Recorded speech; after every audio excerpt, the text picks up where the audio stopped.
திமுக உயர்நிலை செயல் திட்டக் குழுவின் ஆலோசனைக் கூட்டம் திமுக தலைவரும் முதலமைச்சருமான மு.க.ஸ்டாலின் தலைமையில் தொடங்கி நடைபெற்று வருகிறது. இதுகுறித்த கூடுதல் தகவல்களை செய்தியாளர் ரமேஷ் வழங்கிட கேட்கலாம். ரமேஷ், வணக்கம். இது தொடர்பான முழு விவரங்கள்.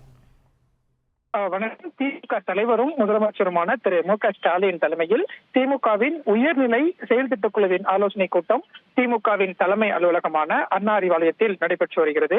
இந்த ஆலோசனைக் கூட்டத்தில் திமுகவின் பொதுச் செயலாளர், பொருளாளர், முதன்மை செயலாளர், துணை பொதுச் செயலாளர்கள், அதே போல உயர்நிலை செயல் திட்டக் குழுவில் உறுப்பினராக இருக்கக்கூடியவர்கள் கூட்டத்தில் பங்கேற்றிருக்கிறார்கள்.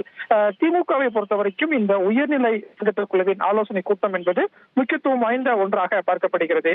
ஆண்டுக்கு ஒரு முறை இது போன்ற உயர்நிலை செயல் திட்டக் குழுவின் ஆலோசனை கூட்டம் நடைபெறுவது வழக்கம். அப்போது ஓராண்டுக்கான செயல் திட்டங்கள் குறித்து இந்த கூட்டத்தில் விவாதிக்கப்படும், பல்வேறு வியூகங்களும் வகுக்கப்படும். அந்த வகையில் தான் அடுத்த ஓராண்டுக்கு திமுகவில் செய்ய வேண்டிய செயல் திட்டங்கள். உங்க வாழ்க்கை உங்க கையில. டெரகோட்டா பிசினஸ் மூலமா மாசம் பல லட்சம் ரூபாய் சம்பாதிக்கிறதுக்கான ஐடியாவை நாங்க கொடுக்கிறோம். ஃப்ரீடம் ஆப்பை டவுன்லோட் பண்ணுங்க. என்னென்ன என்பது குறித்தும், கட்சியில் மேற்கொள்ள வேண்டிய நடவடிக்கைகள் என்னென்ன என்பது குறித்தும் விவாதிப்பதற்காகத்தான் திமுகவின் உயர்நிலை செயல் திட்டக் குழுவின் ஆலோசனை கூட்டம் இப்போது அண்ணா அறிவாலயத்தில் நடைபெற்று வருகிறது. இந்த கூட்டத்தில் 3 விஷயங்கள் குறித்து முக்கியமாக விவாதிக்க இருப்பதாக தகவல் தெரிவிக்கப்பட்டிருக்கிறது. முதலாவது, 2026 சட்டமன்ற தேர்தல். ஆளுங்கட்சியாக இருக்கக்கூடிய திமுக தேர்தலுக்கான பணிகளை ஏற்கனவே தொடங்கிவிட்டது. அந்த வகையில் தேர்தலுக்கு என்னென்ன வியூகங்களை வகுக்க வேண்டும், மாவட்ட செயலாளர்களுக்கும் நிர்வாகிகளுக்கும் என்னென்ன பணிகளை சொல்ல வேண்டும் என்பது குறித்த ஒரு வியூகம் இன்றைய கூட்டத்தில் வகுக்கப்படும் என்று சொல்லப்பட்டிருக்கிறது. அதே போல திமுகவின் செயற்குழு மற்றும் பொதுக்குழு கூட்டங்கள் கடந்த 2022ஆம் ஆண்டு நடைபெற்றது.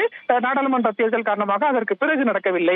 எனவே வருகிற ஜனவரியில் திமுகவின் செயற்குழு மற்றும் பொதுக்குழு கூட்டங்களை நடத்துவதற்கு திமுக தலைமை முடிவு செய்திருக்கிறது. எனவே பொதுக்குழு கூட்டத்தில் என்னென்ன விஷயங்கள் குறித்து விவாதிக்க வேண்டும் என்பது குறித்து இந்த கூட்டத்தில் ஆலோசிக்கப்படும் என்று ஒரு தகவல் தெரிவிக்கப்பட்டிருக்கிறது. மூன்றாவது, கட்சியில் பல்வேறு மாற்றங்களை கொண்டு வருவதற்கு திமுக தலைமை முடிவு செய்திருக்கிறது. குறிப்பாக கட்டமைப்பு ரீதியாக பல்வேறு மாற்றங்கள் செய்யலாம் என்ற ஒரு தகவல் சொல்லப்பட்டிருக்கிறது.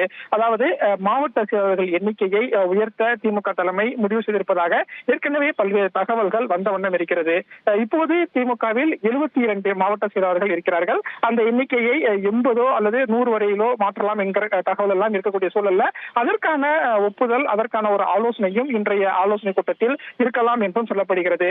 அந்த வகையில் தான் ஆண்டுக்கு ஒரு முறை வியூகங்கள் வகுப்பதற்காக கூடும் இந்த திமுகவின் உயர்நிலை செயல் திட்டக் குழுவின் ஆலோசனை கூட்டம் தான் திமுக தலைவரும் முதலமைச்சருமான மு.க.ஸ்டாலின் தலைமையில் இப்போது கூடியிருக்கிறது. கூட்டம் முடிவடைந்ததற்கு பிறகு இந்த கூட்டத்தில் தீர்மானங்கள் நிறைவேற்றப்படும். அந்த தீர்மானத்தில் முக்கியத்துவம் வாய்ந்த விஷயங்கள் என்னென்ன விவாதிக்கப்பட்டது, கட்சியில் அதிரடி மாற்றங்கள், அதிரடி நடவடிக்கைகள், மாவட்ட செயலாளர்கள் மாற்றம், நீக்கம் போன்ற நடவடிக்கைகள் எல்லாம் இருக்குமா என்பதெல்லாம் இந்த கூட்டத்திற்கு பிறகு நமக்கு தெரிய வரும். தகவல்களுக்கு நன்றி ரமேஷ்.